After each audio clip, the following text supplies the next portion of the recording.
লোকটি প্রতিদিন তার তলোয়ার বের করার অনুশীলন করত। এমনকি বিছানায় শুয়েও সে এই অনুশীলন থামাতো না। সবার চোখে তাকে একজন পাগলের মতোই মনে হতো, কিন্তু শুধু সেই জানতো সে একটি অনন্য মার্শাল আর্টের কঠোর সাধনা করছে।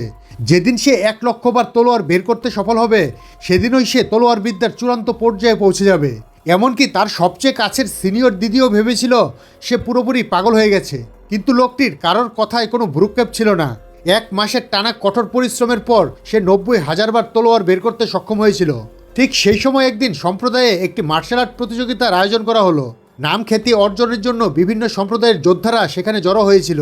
প্রতিযোগিতার দিনেও লোকটি এক কোণে বসে ক্রমাগত তলোয়ার বের করার অভ্যাস চালিয়ে যাচ্ছিল। তার তলোয়ারের শব্দে পাশে দাঁড়িয়ে থাকা এক যোদ্ধার কানে বিরক্তিকর লাগছিল।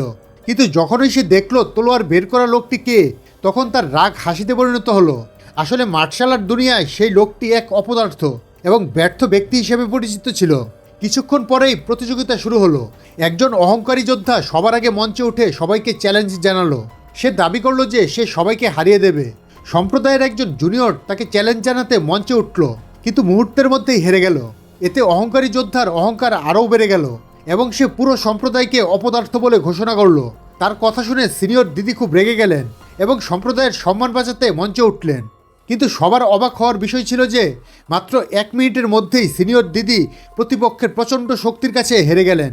এটি দেখে পুরো সম্প্রদায় স্তব্ধ হয়ে গেল। এখন আর কারো মঞ্চে উঠে লড়াই করার সাহস ছিল না। কিন্তু সেই লোকটি তখনও না থেমে তার তলোয়ার বের করার অভ্যাস চালিয়ে যাচ্ছিল। তাকে দেখে তার সিনিয়র দাদা, যে সবসময় তাকে হিংসে করত, তাকে ইচ্ছে করে উস্কানি দিতে শুরু করলো যাতে সে গিয়ে লড়াই করে। বাকিরাও ঠাট্টা করতে লাগলো।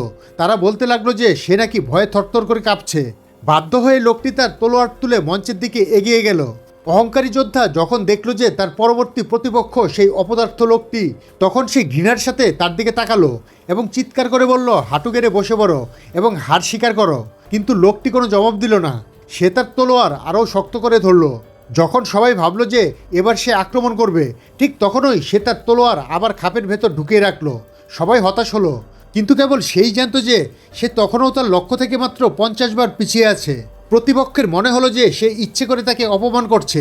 রাগে ফেটে পড়ে সে লোকটিকে জোরে এক লাথি মেরে মাটিতে ফেলে দিল। কিন্তু সে আবারও উঠে দাঁড়ালো এবং তার তলোয়ার বের করার অনুশীলনে লেগে পড়ল। এবার প্রতিপক্ষ পুরোপুরি ক্ষিপ্ত হয়ে উঠল। সে তার সবচেয়ে শক্তিশালী আঘাতটি করার সিদ্ধান্ত নিল। কিন্তু ঠিক সেই মুহূর্তে লোকটির সাধনা পূর্ণ হলো। সে তার সমস্ত শক্তি দিয়ে তলোয়ারটি টেনে বের করলো এবং একটি সোনালি আলোর ঢেউ আকাশ থেকে মাটি পর্যন্ত ছড়িয়ে পড়ল। আর হঠাৎ ঘটে যাওয়া এই দৃশ্য দেখে সবাই বাকরুদ্ধ হয়ে গেল।